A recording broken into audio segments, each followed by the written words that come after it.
World pharmacist day 2025 pharmacist হিসেবে আমি ছোট্ট একটা বার্তা এবং এই দিবসটাকে উদযাপন করার লক্ষ্যেই আমার কোম্পানি থেকে একটি ঘোষণা দিব ইনশাল্লাহ।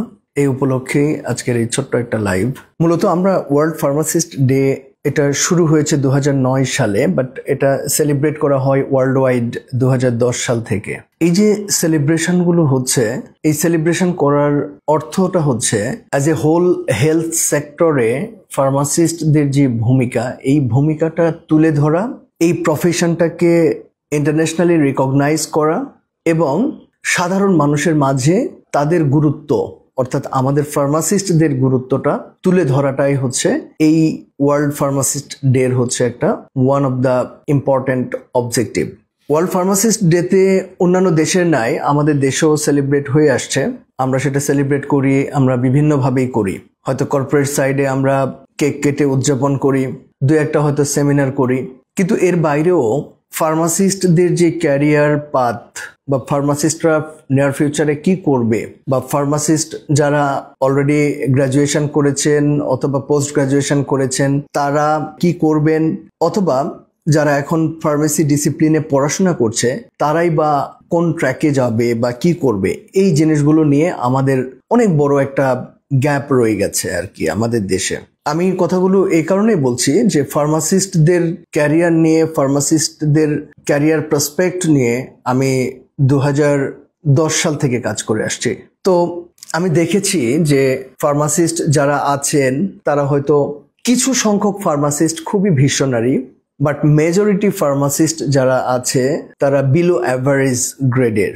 তাদের ভিশনগুলো খুবই ছোট্ট ছোট্ট, মানে এই সেন্সে বলছি যে তারা ফার্মেসি ডিসিপ্লিনে পড়াশোনায় করে যে একটা, তারা হয়তো ধরেই নাই যে আমরা ফার্মেসিতে পড়াশোনা করছি মানে আমরা অনেক কিছু হয়ে গেছি অথবা আমরা অনেক কিছু জানি বা আমাদের একটা আলাদা একটা আমাদের রিকগনিশন আছে, কিন্তু বাস্তবতা এটা একদমই মিলে না।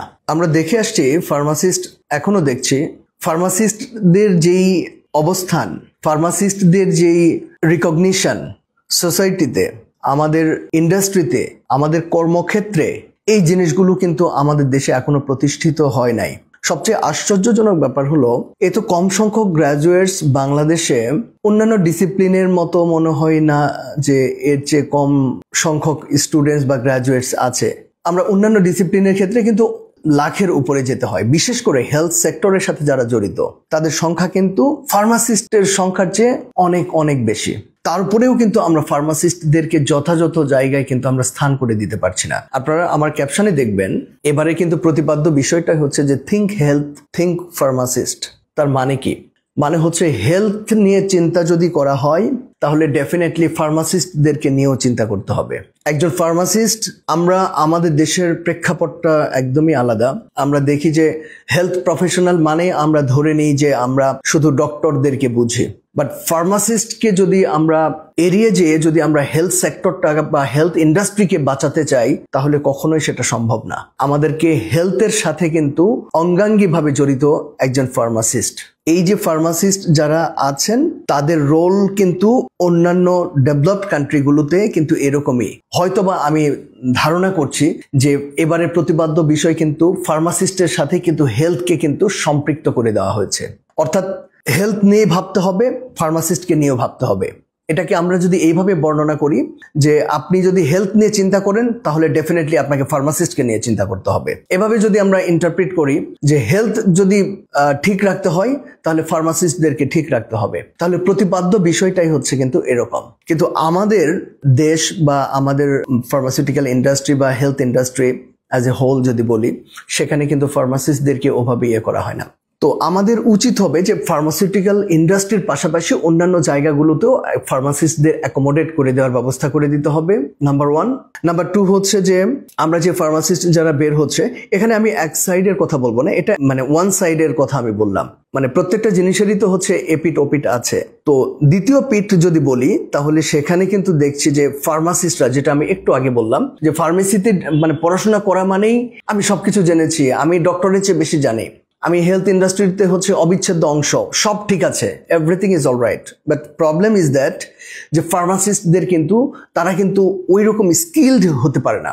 তারা কিন্তু জানে না যে একাডেমিক সাইডে আমাকে কি শেখানো হচ্ছে বা আমি কি শিখছি, আর আমি ইন্ডাস্ট্রিতে যে আমি কি কাজ করব বা কি করতে হচ্ছে ডিপার্টমেন্ট ওয়াইজ, যে কাজের ধারাবাহিকতা বা কাজের যে প্যাটার্ন, এই কাজের প্যাটার্নের সাথে তারা কিন্তু নিজেদেরকে কিন্তু খাপ খাইয়ে নিতে পারছে না। মানে রিয়ালিটিটা এমন যে ফার্মাসিস্টকে আপনি যদি কত টাকায় আপনি ফার্মাসিস্টকে এমপ্লয়মেন্ট অপরচুনিটি ক্রিয়েট করে দিতে পারেন, 10,000 টাকা থেকে শুরু করে আপনি হয়তো 50,000 টাকা পর্যন্ত আপনি হয়তো অফার করতে পারেন, মানে according to their expertise, according to their skill. But যে 50,000 টাকা যে এন্ট্রি লেভেলে পাবে তার যে সংখ্যাটা ভেরি ভেরি রেয়ার সংখ্যা সেটার। আর একদম বিলো অ্যাভারেজ গ্রেডেই কিন্তু মোস্ট অফ দ্য ফার্মাসিস্টরা কিন্তু হোল্ড করে। আমি সিনারিওটা বলছি, হয়তো কারো কাছে এটা দ্বিমত হইতে পারে, বাট আমি যেটা দেখে এসছি তখন থেকে 2010 সাল থেকে দেখে আসছি, তারই একটা প্রতিফলন হিসেবে এই কথাগুলো বলছি। এখন এই ফার্মাসিস্টদের কিন্তু ইন্ডাস্ট্রিতে কাজ করার পাশাপাশি কিন্তু তাদের অন্যান্য সেক্টরে যে কাজ করার যে অপরচুনিটি আছে, সেই জায়গাগুলোর সাথে নিজেদেরকে কিন্তু তারা ওয়েল ইকুইপড করছে না, তারা কিন্তু নিজেরা তৈরি হচ্ছে না, যার কারণেই কিন্তু এই ধরনের গ্যাপগুলো হচ্ছে। তো আমি ছোট্ট ওই কথা বলার জন্য এসেছি যে ওয়ার্ল্ড ফার্মাসিস্ট ডেটাকে শুধু আমরা সেলিব্রেশনের মধ্যেই রাখবো না। আমরা যারা ফার্মাসিস্ট, যারা নবীন ফার্মাসিস্ট আছেন বা যারা ফার্মেসি ডিসিপ্লিনে পড়াশোনা করছে বা সামনে পাশ করে বের হবে, তাদের কিন্তু আগে থেকেই এই ধরনের প্ল্যানিং নিয়ে কিন্তু কাজ করা উচিত। আদারওয়াইজ কিন্তু এখানে আমি থাউজেন্ডস অফ এক্সাম্পল দিতে পারবো যে ফার্মাসিস্টদের কত করুণ কাহিনী আছে। সেই কাহিনীগুলো হয়তো বললে অনেকের সাথে মিলেও যেতে পারে, বাট আমি এটা এতটা বেশি বলা পাবলিকলি শোভনীয় হবে না। বাট আমরা কিন্তু, আপনি একজন ফার্মাসিস্ট হিসেবে আপনি যদি মনে করেন যে আমি যতটুকু জেনেছি এর বাইরে আমার প্যাশন কি, এবং আমার প্যাশনের সাথে আমি যেই ডিপার্টমেন্টের কাজের ধরন সেটার সাথে আমি ম্যাচ করে আমি আমার ক্যারিয়ারটাকে আমি এগিয়ে নিব, সেখানে যদি সেই জায়গায় যেতে গিয়ে যদি আপনার যে স্কিলগুলো বা দক্ষতাগুলো অর্জন করতে হবে, এই দক্ষতা অর্জনের দিকে কিন্তু অনেক ফার্মাসিস্টের কিন্তু ফোকাস নেই। আমি বিশ্বাস করি একজন ফার্মাসিস্ট সবকিছু করতে পারে। একজন ফার্মাসিস্ট একটা ফার্মাসিউটিক্যাল ইন্ডাস্ট্রির মালিক হতে পারে। একজন ফার্মাসিস্ট একটা ফার্মাসিউটিক্যাল ইন্ডাস্ট্রিকে, একটা ফার্মাসিউটিক্যাল কোম্পানিকে লিড করতে পারে। একজন ফার্মাসিস্ট একটা ফার্মাসিউটিক্যাল কোম্পানির একটা স্পেসিফিক ডিপার্টমেন্টকে লিড করতে পারে। একজন ফার্মাসিস্ট হসপিটাল ফার্মেসি ডিপার্টমেন্টকে অথবা ক্লিনিক্যাল ফার্মেসি ডিপার্টমেন্টকে লিড করতে পারে। সো সবকিছু করতে পারে। বাট আমাদের সেই ফার্মাসিস্ট হিসেবে সেই ইচ্ছা শক্তি, আমার দূরদর্শিতা, ভবিষ্যতে আমি কোথায় যেতে চাই, কি করতে চাই, সেই সম্পর্কে জ্ঞানের বা স্বচ্ছতার বা দূরদর্শিতার অভাবের কারণেই হোক, অথবা চারপাশের কোনো পরিবেশের কারণেই হোক, যে কারণেই হোক, অনেক ফার্মাসিস্টরা কিন্তু ঝরে যাচ্ছে, তাদের প্যাশন থেকে তারা বিচ্যুত হয়ে যাচ্ছে। তো আজকে ফার্মাসিস্ট ডে উপলক্ষে আমার মেসেজ হচ্ছে এটা যে যারা ইয়াং ফার্মাসিস্ট, এত কম সংখ্যক ফার্মাসিস্ট যারা বাংলাদেশে এক্সিস্ট করছে, এত কম সংখ্যক ফার্মাসিস্টকে কিন্তু আমরা খুব ভালো একটা পজিশনে আমরা দিতে পারি। তো আমার বক্তব্য হচ্ছে যে ফার্মাসিস্ট যারা আছে তাদেরকে নিয়ে ভাবতে হবে, ইন্ডাস্ট্রির সাথে একাডেমিয়াকে মার্জ করতে হবে এবং ফার্মাসিস্টকে তাদের এক্সপার্টাইজগুলোকে এক্সপ্লোর করতে হবে, কাজে লাগাতে হবে, ইন্টারন্যাশনাল স্ট্যান্ডার্ডে ফার্মাসিস্টদেরকে ট্রেন আপ করতে হবে এবং সেই হিসেবেই তারা যাতে ইন্ডাস্ট্রিকে কন্ট্রিবিউট করতে পারে, এভাবেই ফার্মাসিস্টদেরকে তৈরি করতে হবে। না হলে প্রতি বছর একটা করে কেক কেটে আমাদেরকে পালন করতে হবে, একটা হয়তো র্যালি করে পার করতে হবে, বাট আমরা কিন্তু আমাদের ইন্ডাস্ট্রির ফার্মাসিস্টদেরকে কিন্তু নিয়ে আমরা একটা এদের গুরুত্বগুলোকে আমরা তুলে ধরে আমরা কিন্তু একটা প্রেস্টিজিয়াস এবং একটা রিকগনাইজড একটা জায়গায় আমরা কিন্তু রিচ করাতে পারি। আবার অ্যাট দ্য সেম টাইম আমার অথরিটির কাছে এটা আমার আবেদন। আর দ্বিতীয়ত ফার্মাসিস্ট যারা আছে অথবা যারা ফার্মেসি ডিসিপ্লিনে পড়াশোনা করছে তাদের জন্য আমার মেসেজ হচ্ছে যে তোমরা যে অবস্থায় আছো না কেন, তোমাদেরকে স্কিলড হতে হবে। এখন আর আগের সময়ের মতো এটা কিন্তু 10-15 বছর 20 বছর আগের সিনারিও আর এখনকার সিনারিওর সাথে মিলানো যাবে না। এখন কিন্তু স্কিলের উপরে কিন্তু ফার্মাসিউটিক্যাল কোম্পানি বলি অথবা ইন্ডাস্ট্রি বলি অথবা হেলথ সেক্টরটাকে বলি, সেখানে কিন্তু স্কিল বেসড রিকগনিশন গুলো দেওয়া হয়।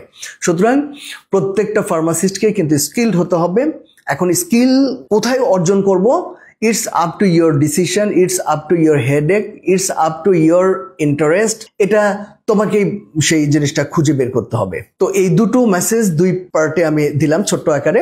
এবারে প্রতিপাদ্য বিষয় হচ্ছে থিঙ্ক হেলথ, থিঙ্ক ফার্মাসিস্ট। তো আমি একজন ফার্মাসিস্ট হিসেবে যেহেতু pharmaceutical industry as a whole health industry নিয়ে কাজ করে যাচ্ছি, হেলথ ইন্ডাস্ট্রিতে মাস পপুলেশনের মাঝে স্বাস্থ্য সচেতনতামূলক কাজ করে যাচ্ছি, এবং তারই একটা পার্ট হিসেবে, একটা অংশ হিসেবে আমাদের যে ফার্মাসিউটিক্যাল এবং মেডিকেল সায়েন্সের উপরে যে পাবলিকেশনস বা বই, সেখান থেকে আমি শুধুমাত্র ফার্মাসিস্টদের জন্য, যারা ফার্মাসিস্ট তাদের জন্য আমি ঘোষণা করছি যে ওয়ার্ল্ড ফার্মাসিস্ট ডে 25 তারিখ, আমরা হচ্ছে তার আগের দিন 25 তারিখ অর্থাৎ 24, 25, 26 এই 3 দিন সেপ্টেম্বরের শুধুমাত্র ফার্মাসিস্টদের জন্য আমরা ড্রাগ ইন্ডেক্স বইয়ের উপরে আমরা 40% ডিসকাউন্ট দিচ্ছি।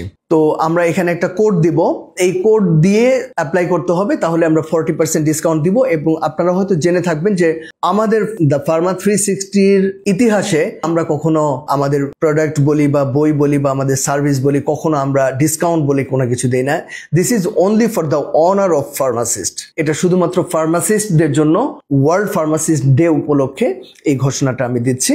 তো আপনারা যারা চাইবেন বা নিতে চান তারা হচ্ছে আমাদের এখানে কমেন্টের মাধ্যমে আপনারা ইয়ে করবেন, আর আমাদের একটা কোড দেওয়া হবে, আমাদের টিম থেকে জানিয়ে দিবে। সেই কোড দিয়ে অ্যাপ্লাই করলে আমরা 40% ডিসকাউন্ট দেব শুধু এই 3 দিন, শুধুমাত্র ফার্মাসিস্ট। তো এই ফার্মাসিস্ট ওয়ার্ল্ড ফার্মাসিস্ট ডে 2025 বা 2025 এই উপলক্ষে যে থিম ছিল, সেই থিমের সাথে অ্যালাইন্ড হয়ে আমরা আমাদের কোম্পানি থেকে এই ঘোষণাটা দিচ্ছি।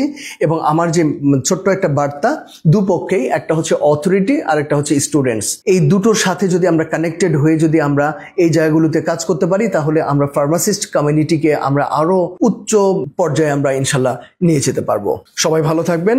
সবাইকে ইন্টারন্যাশনাল ফার্মাসিস্ট ডে উপলক্ষে সবাইকে আবারও ধন্যবাদ জানাচ্ছি, শুভেচ্ছা জানাচ্ছি। ভালো থাকবেন। আসসালামু আলাইকুম।